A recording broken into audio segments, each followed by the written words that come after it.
So a lot of today's program up until 2 o'clock is sort of on a special focus on existential risks. And this is a thing that we've organized in collaboration with the Cambridge Center for the Study of Existential Risks. And we appreciate their insights and participation and ideas and suggestions and everything like that. So I think it's going to be an interesting morning. You know, this whole issue of existential or catastrophic risk has gotten a lot of attention lately.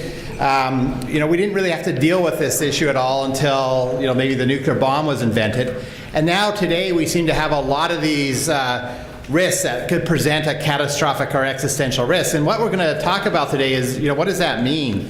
What is an existential risk? Does it mean extinction? Does it mean something that basically it changes the nature of human existence in such a way that the way we previously existed that can't continue? Does it mean, you know, certain parts of the world will get wiped out by climate change and high waters in some, but others won't? That would be catastrophic, certainly for those people. So what do we really mean by catastrophic or existential risk? And then the second question is, you know, what should we do about it? What can we do about it? How do we make decisions about catastrophic existential risk, given that sometimes the probability might be low, but the consequences up to infinity? How do we bring that into our decision-making process? And then the third major issue is, you know, how big of a priority is this? There's a lot of other risks and concerns and issues created by technologies that may not be catastrophic or existential. What priority should we give to those compared to the types of ones we're going to talk about today? So our plan to proceed is to use 3 case studies to begin with. The first one will be on sort of environmental and climate change. The second one will be on biosciences, and the third one on artificial intelligence. And we'll have an hour on each of those, and hopefully we'll have time for discussion. But even if we don't get a full discussion, because we have some you know, pretty tight times on those, we're then going to take a short break for lunch and then come back, and Jim Weinstein and 2 of his colleagues will help us to dissect those issues a little bit more, and then we'll have all the panelists. I know a couple have to run out to catch planes, but everybody who's still here will be up on the stage, and we'll have hopefully a lot more time for Q&A and comments and stuff like that up until 2 o'clock. So that's our plan. Our first speaker, our first panel is on environmental and climate change, and Brad Allenby, who's an engineer and sustainability expert and used to be the vice president of AT&T on environmental issues, will chair the session. Brad, it's all yours. Thanks, Gary. What I will do is introduce both of our speakers, and in respecting the ambiguity of climate change, we've reversed their order. And then we'll have about 20-25 minutes from each speaker, some questions after their presentation, and then follow-up questions at the end of this particular panel. Our first speaker is Professor Bradshaw. She researches environmental and natural resource issues with an emphasis on empirical exploration of the questions. Her substantive areas of expertise include natural resource damages, wildfire, forestry certification, and species translocations. Concurrent with her appointment in the College of Law at Arizona State University, she is a senior sustainability scientist at the Global Institute of Sustainability and program affiliate scholar at the Classical Liberal Institute at the New York University School of Law. She also has an MBA, which is always a good thing for a lawyer to have. Charlie Kennel is Distinguished Professor, Vice Chancellor, and Director Emeritus at the Scripps Institution of Oceanography at the University of California, San Diego. His education is in astronomy and astrophysics at Harvard and Princeton. He spent many years at UCLA's Department of Physics and its Institute for Geophysics and Planetary Physics. He served as the Executive Vice Chancellor at UCLA from 1996 to 1998. He was also Associate Administrator at NASA and led the mission to planet Earth at NASA. He's a member of the U.S. National Academy of Sciences, the American Philosophical Society, and the American Academy of Arts and Science. First, we will hear from Professor Bradshaw.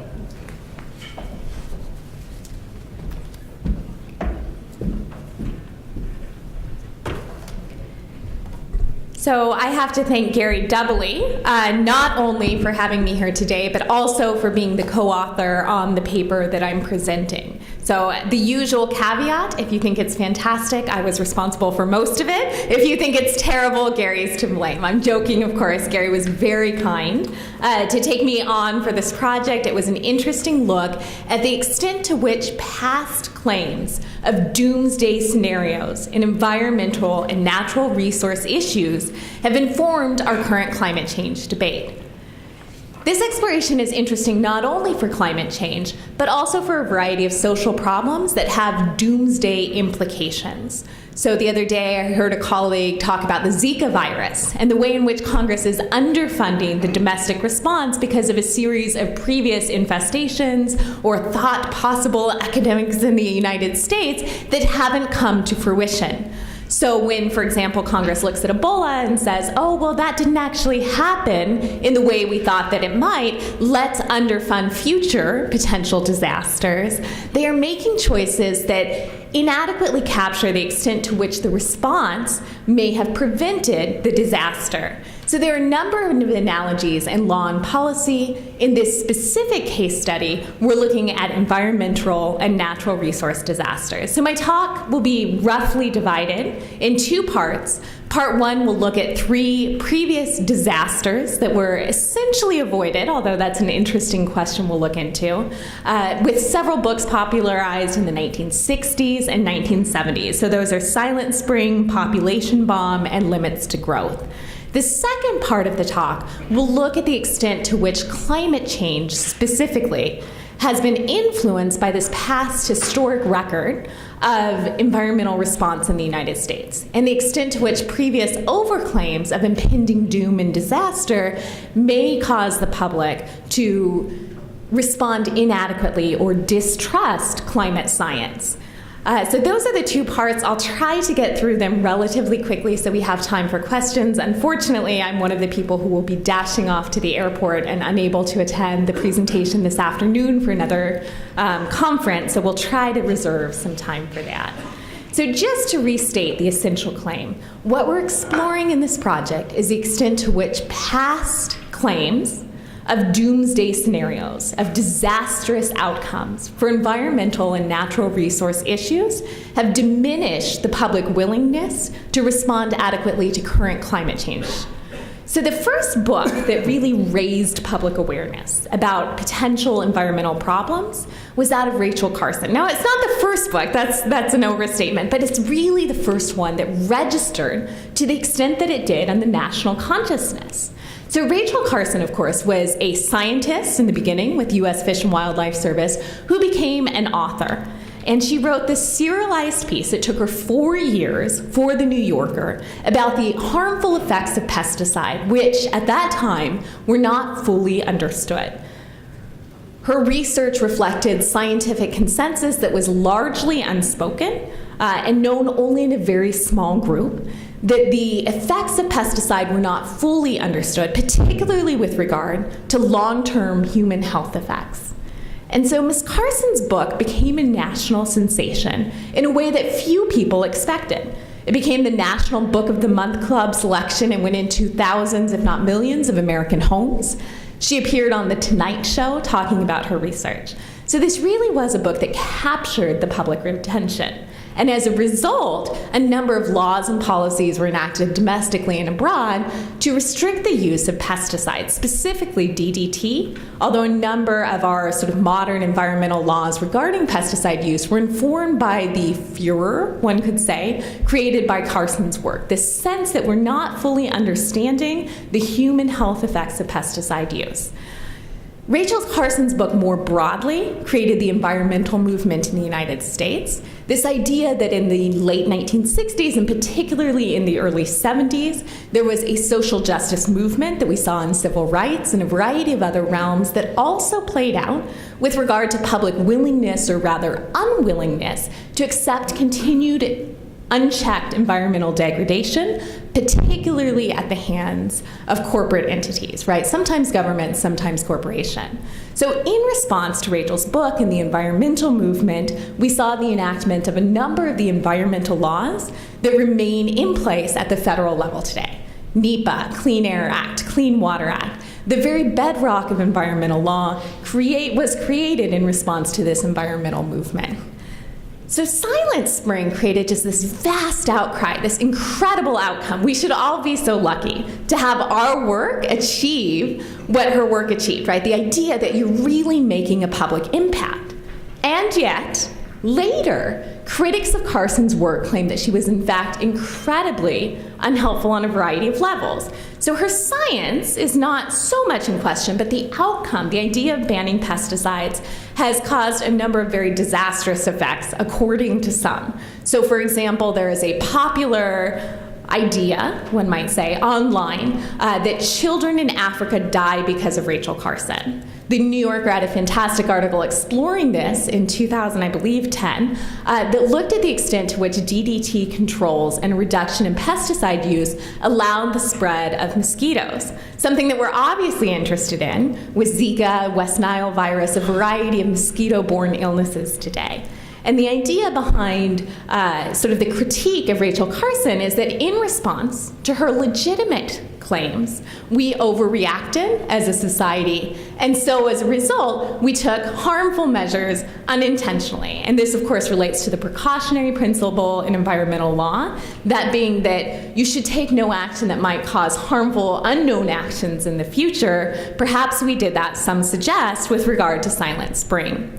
The other two books I'll touch on more briefly. The first is the co-authored book Population Bomb, which suggested that overpopulation of the Earth was going to create imminent doomsday scenarios.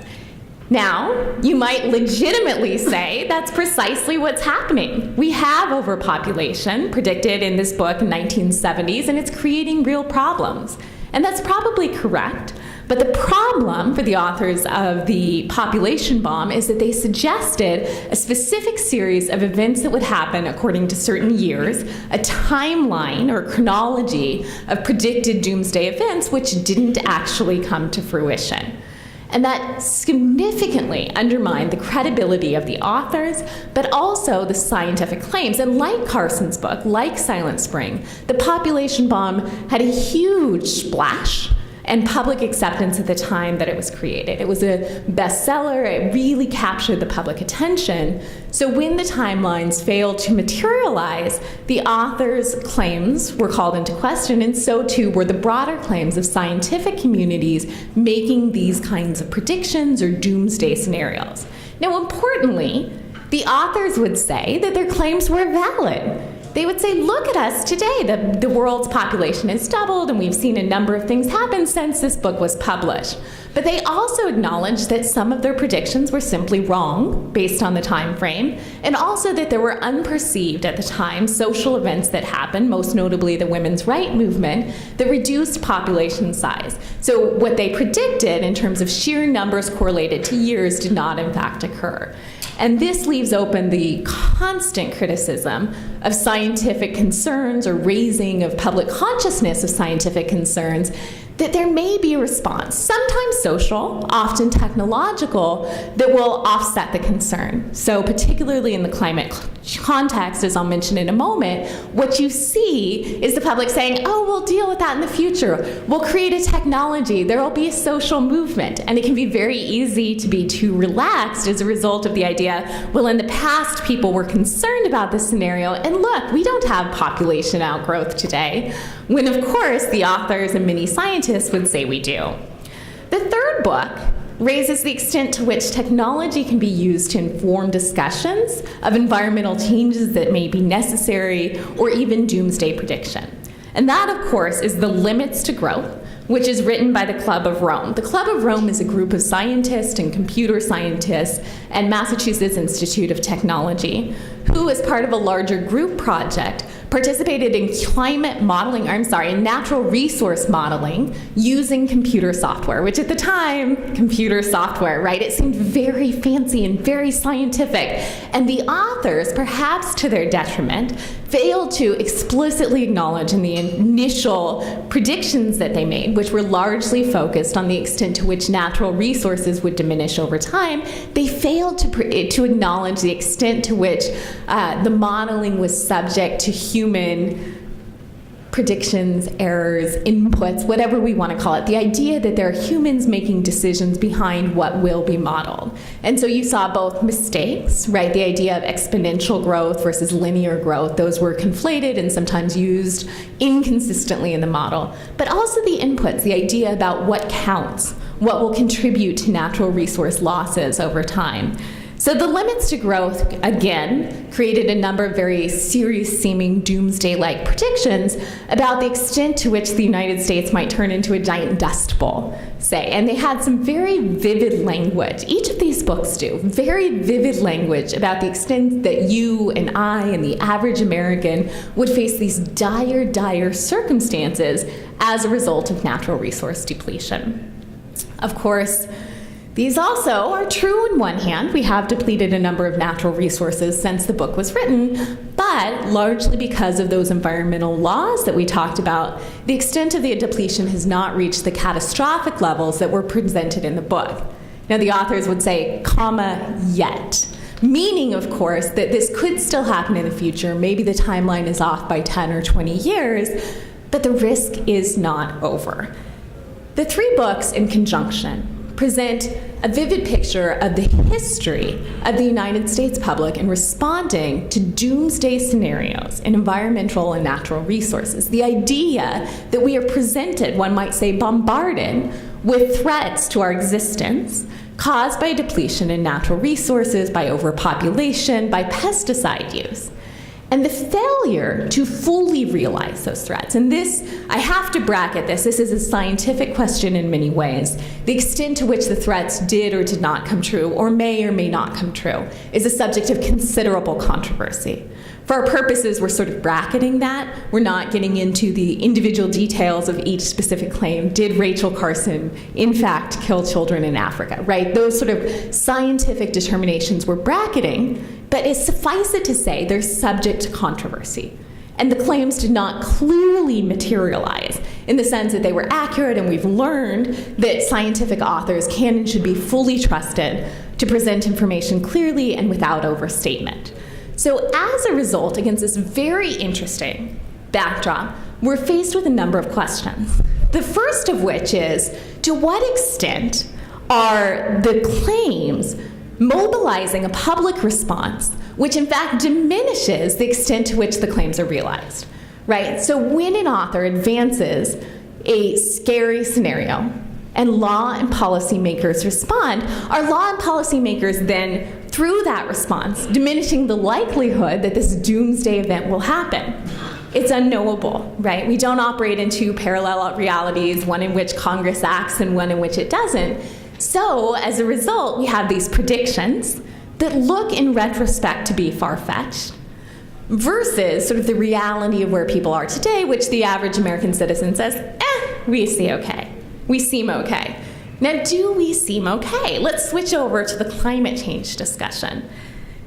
Climate change is such an interesting problem. In some ways, it's a little like Rachel Carson's problem, this idea of a lack of information that's sort of readily observable. And yet in other ways, some might say it's incredibly observable. We can understand what's happening with climate change. Some would say, just look at wildfire, just look at drought, just look at flood, look at natural disasters.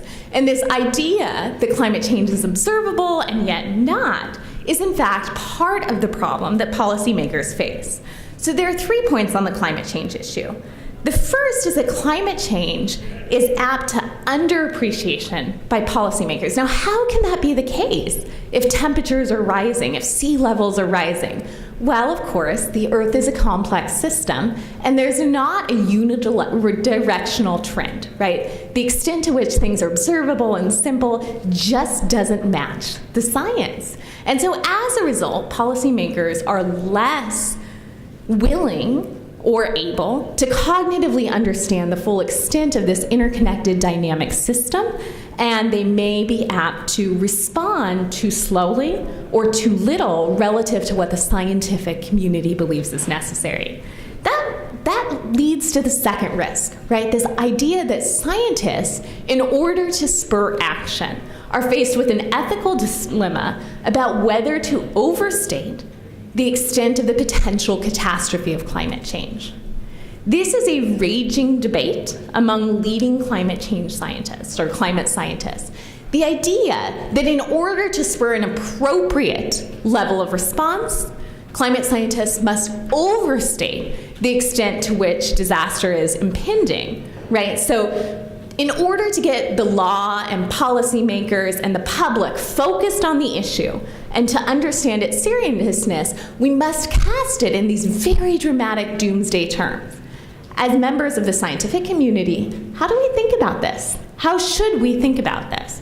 There are a variety of opinions, as you can imagine, but largely what you notice if you read the literature or the opinions sort of circulating in this, scientists are focused on climate change specifically. But I think what Gary and I are saying in this paper is what we really need to think about is the next disaster and the disaster after that. Now, of course, we're subject to the criticism that maybe if we don't address climate change adequately, there will be no next disaster. This will be the final disaster. The doomsday scenario will come to fruition. And this, of course, is the risk that always emerges in these situations, the existential risk, the crisis situation. If one fails to respond adequately in instance A, there's no B, C, D, or E down the line. But the risk, of course, is that if one overreacts in instance A, B, C, D, and E, the subsequent events will be diminished. And the credibility of those which spurred the potentially responsible response in instance A may be diminished, right? The very scientists who raise concerns that promote the adequate response may be subject to criticism in the future, such that the scientific community or the individuals at issue may not be trusted. So it becomes this very circular, very complicated problem. The final question is, how do we balance this? The risk between overstatement and understatement. And I'm glad that Gary wrote this part of the paper because it's hard to know, how do you manage this in this world where you are faced with this damned if you do, damned if you don't scenario? It's hard to know. Do you overstate? Do you understate? Where do you go? And I think a variety of sensible solutions come forth. The first is to not be intentionally untruthful, or misleading. And I think this isn't a concern among major scientists, right? People tend to be wedded to data and outcomes. Now, it can be attractive, of course, to overstate or overemphasize things, but that doesn't seem to be the case. People tend to be very data sensitive and to publish in peer-reviewed journals. Laws, not so much. But science definitely is doing. The peer-reviewed journal is engaging in a broader debate. So on the individual level, the incentive to overstate is relatively limited, whereas as a community, the ethical question of the appropriate level of raising concern is very much an issue. And it's an ongoing issue and will continue to be. The other issue is that of information flooding, the idea that citizens are only able to take in so much. So too are policymakers and experts only able to absorb so much. And so when we have this very complex set of scientific information that we can measure in a variety of ways, and I believe Charlie will talk in a moment about the many different factors that we can use to assess climate science and the extent to which it's problematic.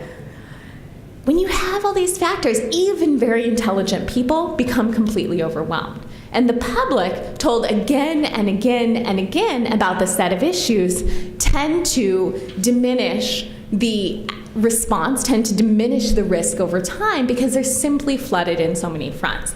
This can happen both within climate change specifically, but then when we think about the panoply of disasters on the worldwide stage, ranging from war to infection back to Zika, right? There are so many things that are competing for our attention. So to create any single item that's going to become a central public focus, the risk of overstatement is huge, right? So there's this constant balancing act of making the correct outcome. So with that, I think I'm going to wrap up so that we have time for questions. Just to revisit sort of a 1-minute overview of what we talked about, a lot of interesting work in the past that raised public awareness and prompted good things has ironically diminished the credibility of the people who rang the alarm bells that created that positive change. And we are seeing the effects of that with climate change today. So as a community of thinkers and scholars, we are challenged with the problem of how to produce adequate response without undermining future credibility. Thank you.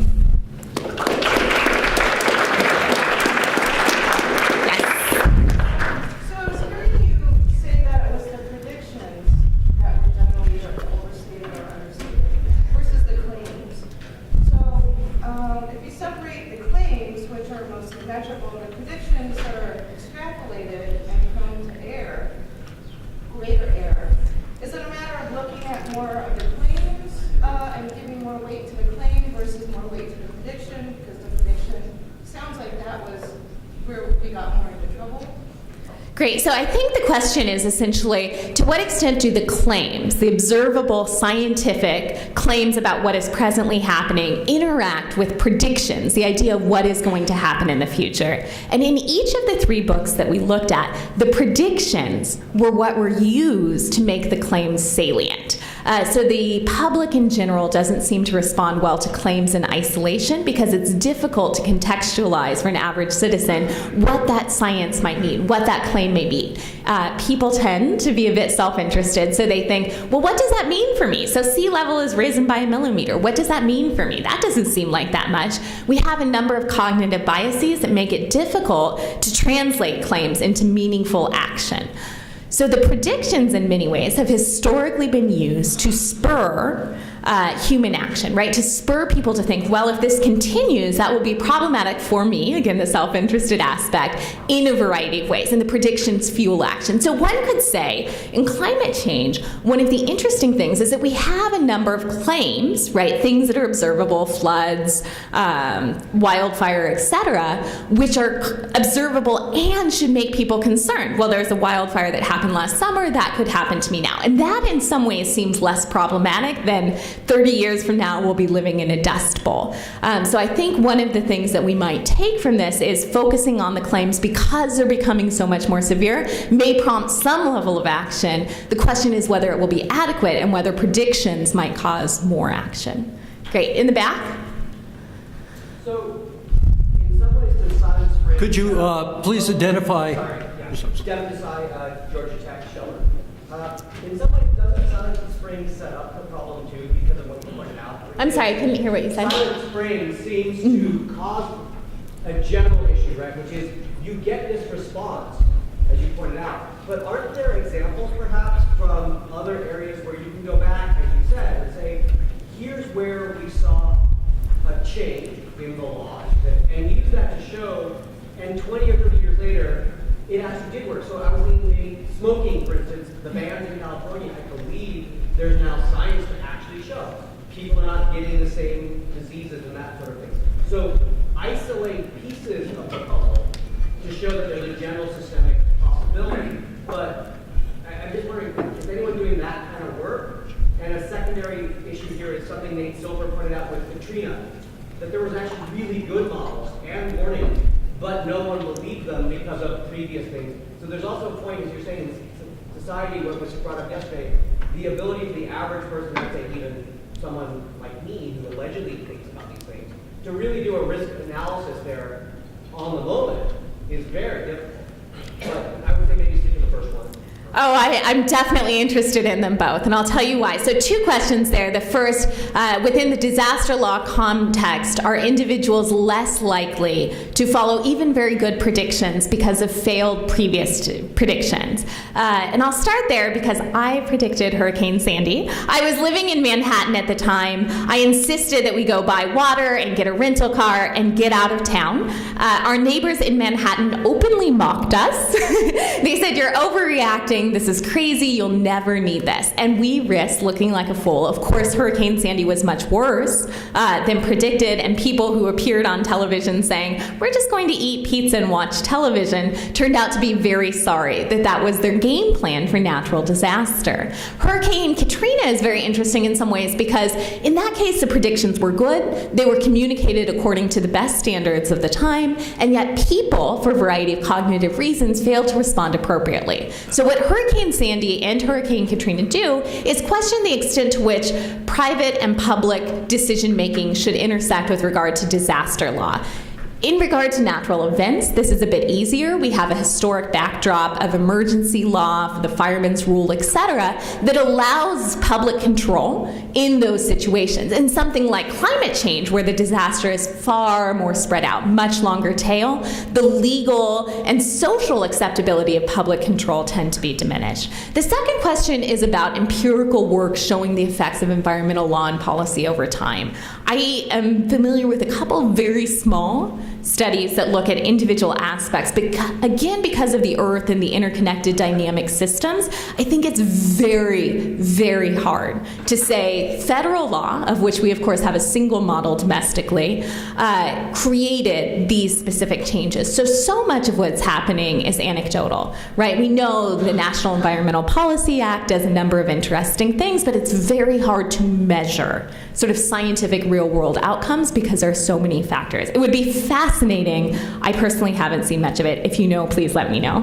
Brad, are we out of time? Okay, thank you so much. Those of you who can grab Karen after this panel on her way to the airport, you can follow up with her. We now turn to Charlie. So let's see if I can get the view graphs to be up here. Do you remember how to do it here? Theoretically, Okay. we go there. And there we go. That looks promising. There. Which one? This one? That one there. There we go. So let's go. Okay. Go ahead. Okay. Thank you very much. I think it was wise to have Karen go first because she presented the issues in extremely broad terms and in your terms, and it will enliven you, I hope, to see some of the significance to you of the more specific things that I will be saying about how climate science manages risk. I guess the other thing is, accustomed as I am to public speaking, I'm going to have to apologize in advance, probably for running over.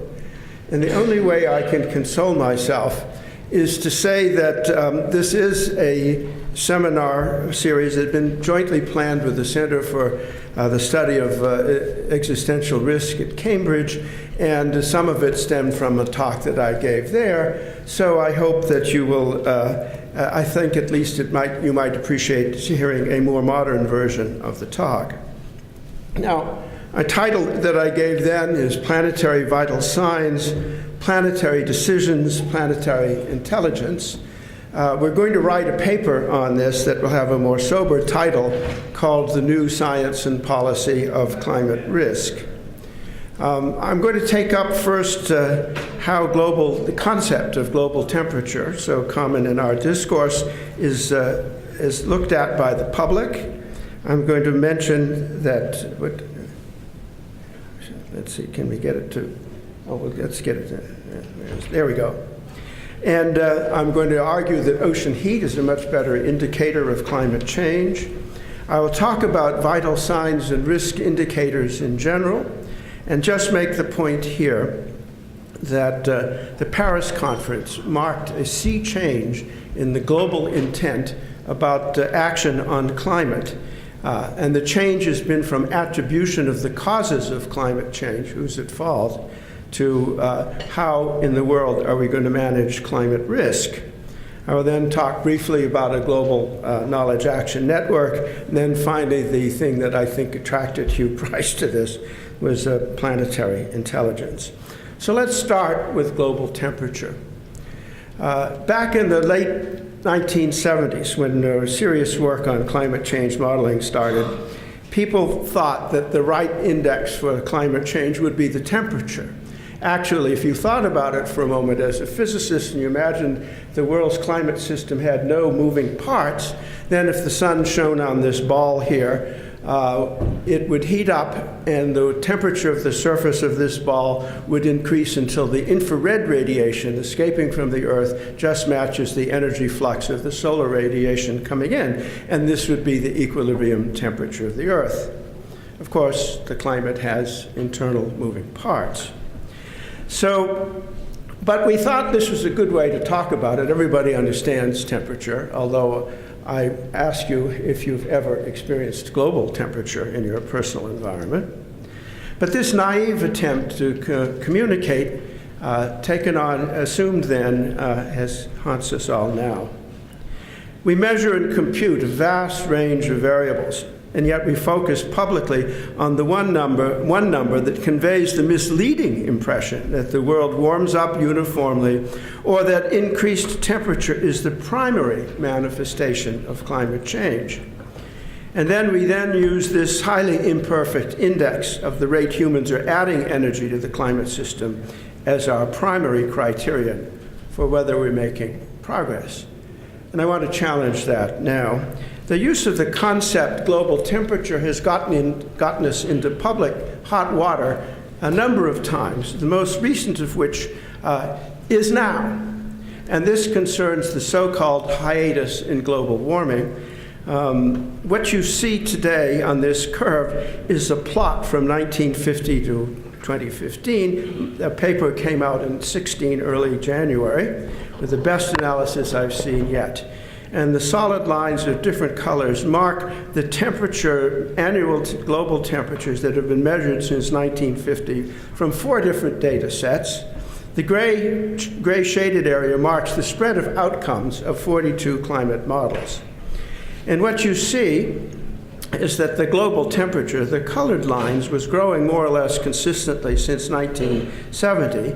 There was an El Nino marked by the arrow in 1998, and then from that point on, the temperature grew a little bit, but much more slowly. And this was called the hiatus in global warming. This most recent paper shows that now the measurements go beyond the envelopes of the models. Okay, so there's been a major slowdown in global warming that is not predicted by the models. And this has been used by the adversarial community as a reason not to act on climate change. Why act on climate change when the temperature isn't even increasing? What mass delusion does the climate science community have when it looks at its own data and says climate change is still continuing? And in fact, this enabled the Daily Mail in London to pick out a point in the 1998 El Nino and another point later where the global temperature is exactly the same. And so this concept has gotten us in trouble. And the question for us as policy and scientist people, why do we let the world rely on global temperature? We now know, as we did not know in 1970, that the oceans take up more than 90% of the energy added to the climate system by humans. The atmosphere only 2%. So we're measuring 2% of the impact.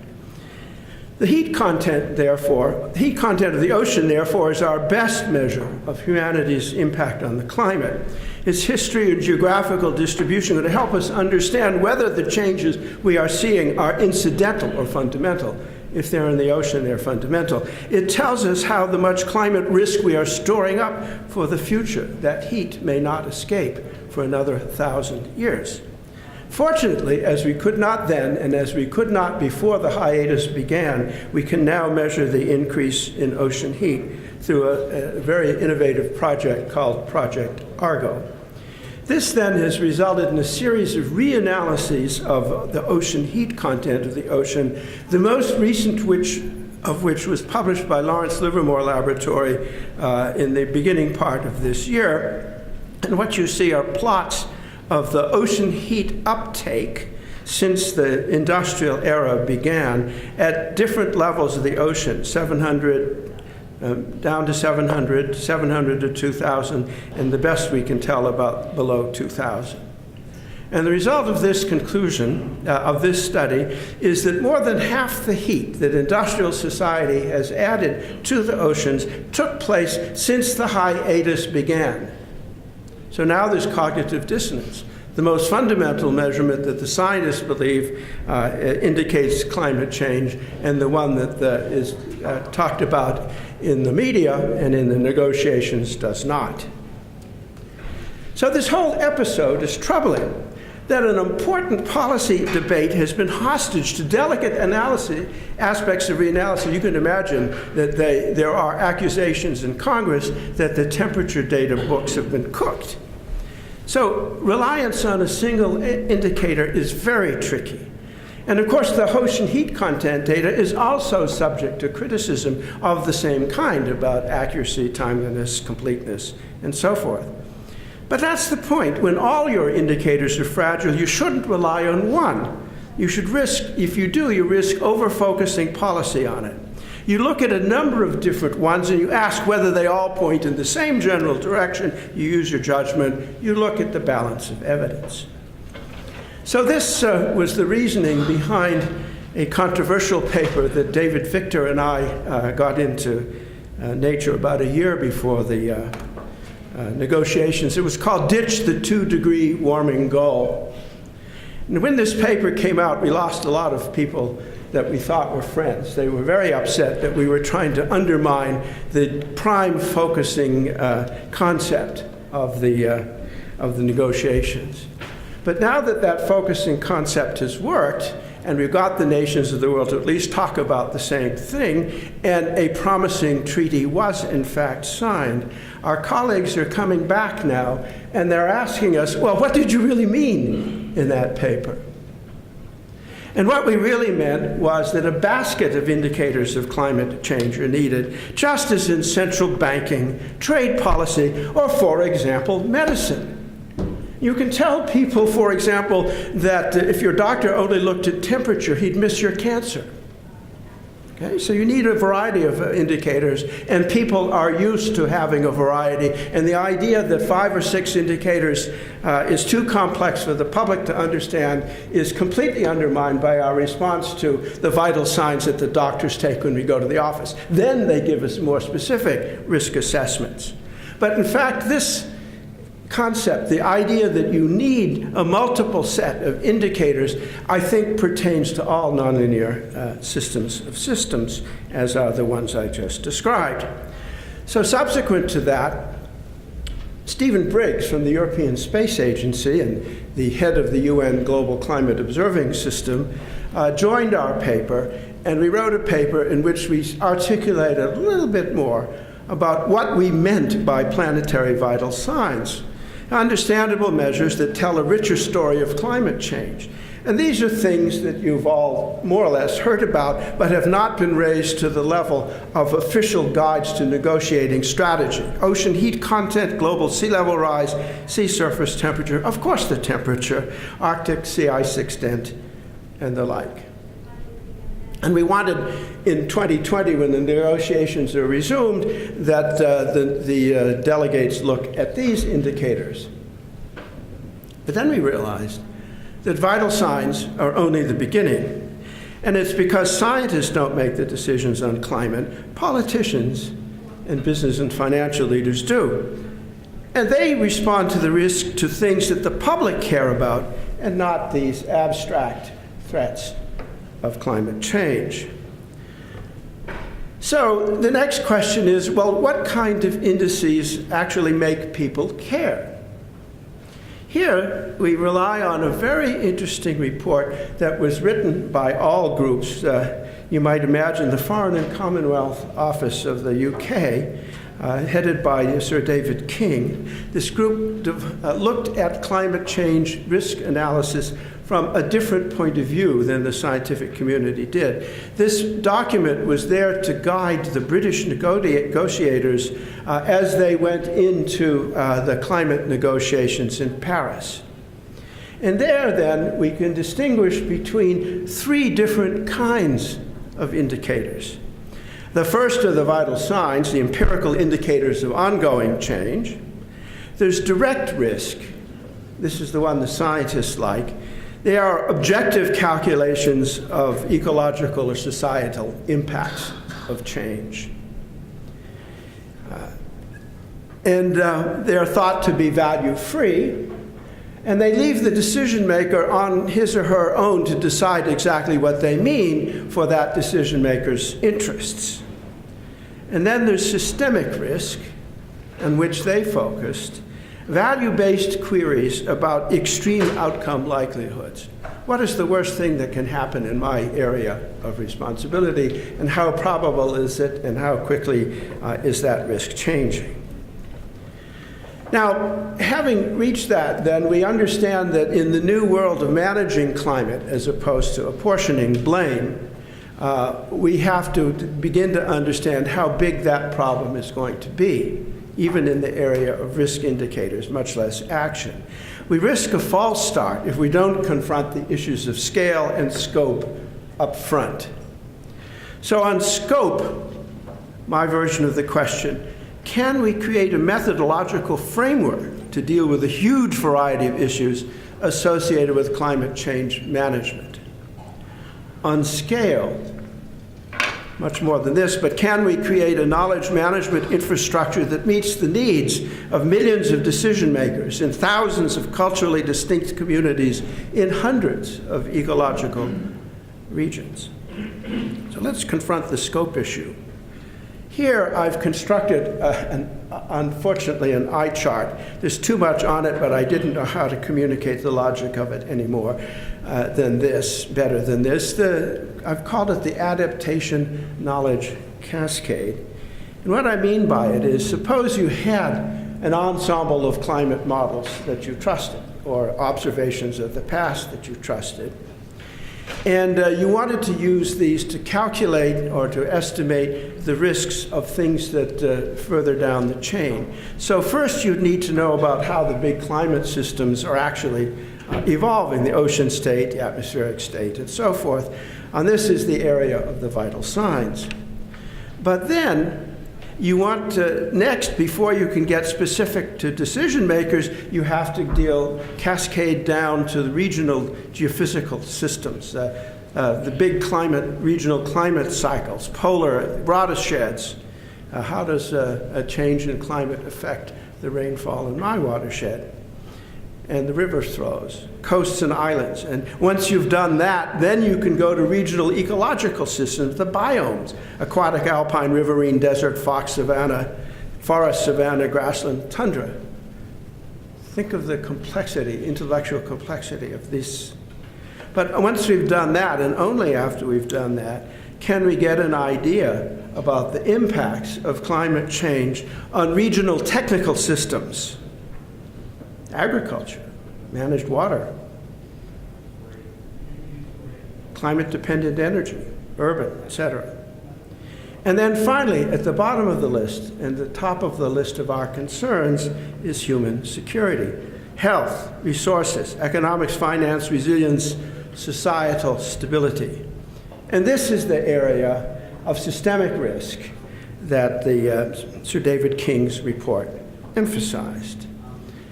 Now, if you look at this diagram and you ask yourself, how are you going to make progress in analytic steps in connecting these dots, there is a common challenge of all of them, and that is to create trustable and traceable pathways that connect the independent knowledge domains and ontologies that these are. There are no deterministic ways of going between levels on this diagram yet.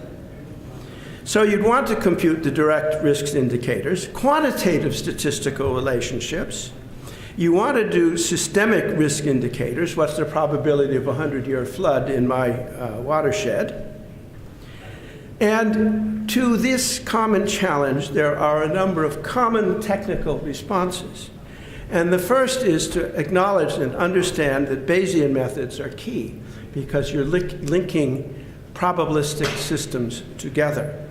And they can deal with all of the problems that we would have in trying to confront these problems. Knowledge gaps, sparse, inhomogeneous, incommensurate data, arbitrary formats, and long tails. They at least are a formalism by which you can deal with it, even if the results at the present time are unsatisfactory because, let us say, of lack of data. But as I will argue, the amount of data that is being collected now is huge, and it permits the entry of a new player into the climate analysis arena, and that is the methods of data analytics, machine learning, and artificial intelligence. So now, who are going to be the most important deployers of this knowledge? And here I respond, I just point out that again in early 2016, the World Economic Forum came out with its global risk report. And for the first time, it labeled an environmental issue as the most important threat to the global economy. The failure to mitigate or adapt to climate change is the largest single threat to the global economy, even ahead of the weapons of mass destruction. And one of the other things, if you dig in a bit further, that they said is profound. One of the innovations that emerged from Paris was the official recognition of the role played by business, investors, cities, and provinces in driving and delivering climate action. And they argued that mobilization of these constituencies was what produced the decision atmosphere for a good outcome in Paris. But it's also the case that mobilization of these constituencies, who were considered subordinate to the overall climate negotiations, it is these constituencies that are going to produce true action on climate change. So this prompted us to think a little bit ahead about the post-Paris needs for decision support, risk indicators, and more. So first, we note that the US and the EU are both developing climate services that support specialized decisions in the civil sectors. And here, the regional and local decision makers are going to ask targeted practical questions related to their responsibilities. And we'll have to work through that knowledge cascade and figure out what we have to deliver to them. And in this regard, the cities and provinces are going to need to update their regulations frequently. For example, Japan's building regulations want resilience to a 200-year earthquake. Nicely timed because the last big one occurred at a 1,000-year interval. But what is a 200-year flood or a heat wave when we know the climate's going to be very different in 200 years? So how do the so-called 200-year floods of today compare with the 200-year floods of 2030 or 2050? Next, public corporations are very likely to be required by financial markets one day to assess the risk of their climate-exposed infrastructure, operations, and market. And in fact, a shareholder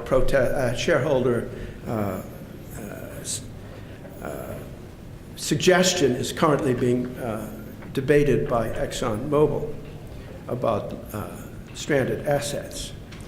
So private entities are going to have to make highly specific risk assessments that only they can make.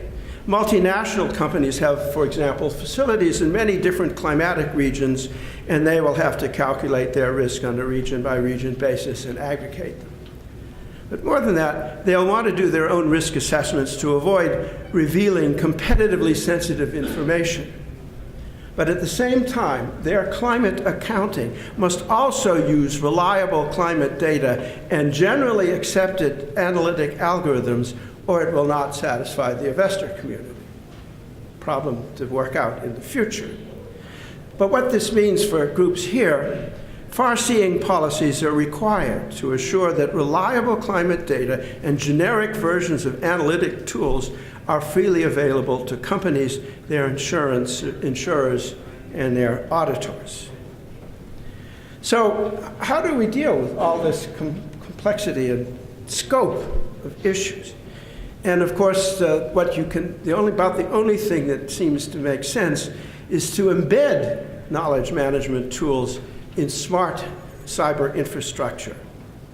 One of the things that you hope to accommodate by so doing is to turn climate change assessment, IPCC, which comes out every 7 years, change it from a periodically appearing document into an always-on knowledge management service that everybody can access at times and places of their choosing. So the assessment process has to be embedded in the cyber infrastructure. So there are certain things that we know we can do today. We need guides to the information jungle. How can you find how can you find what you need?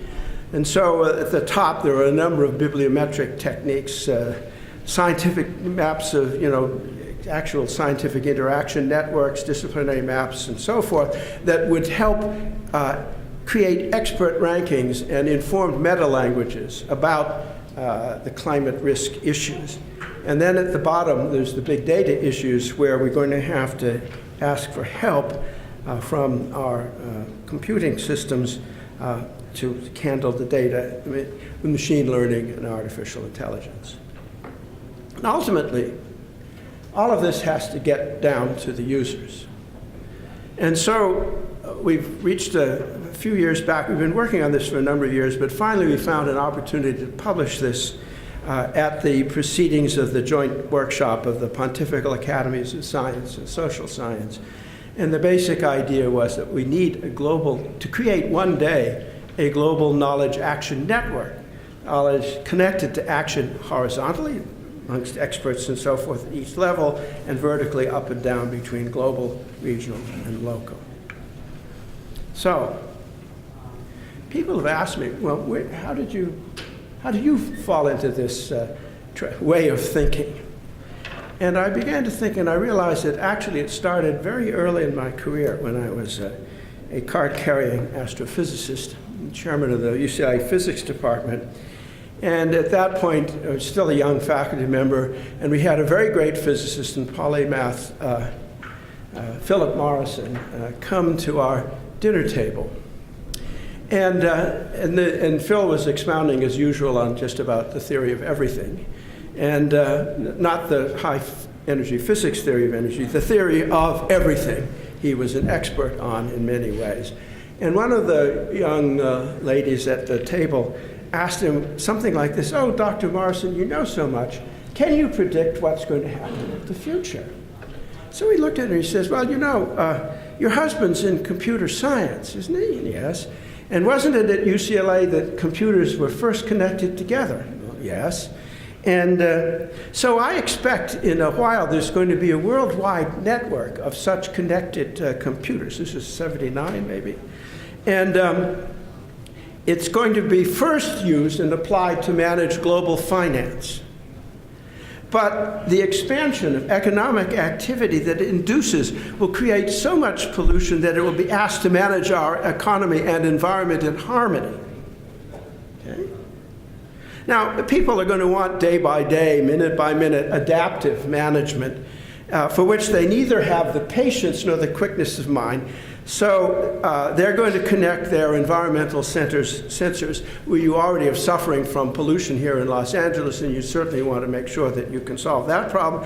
You will connect your environmental sensors directly to the computer network, and it's going to help manage the environment. But at that point, when that happens, we will have created a planet aware of its own internal processes, a planetary consciousness. And that, dear lady, is what will communicate with similar entities across the galaxy. 1979.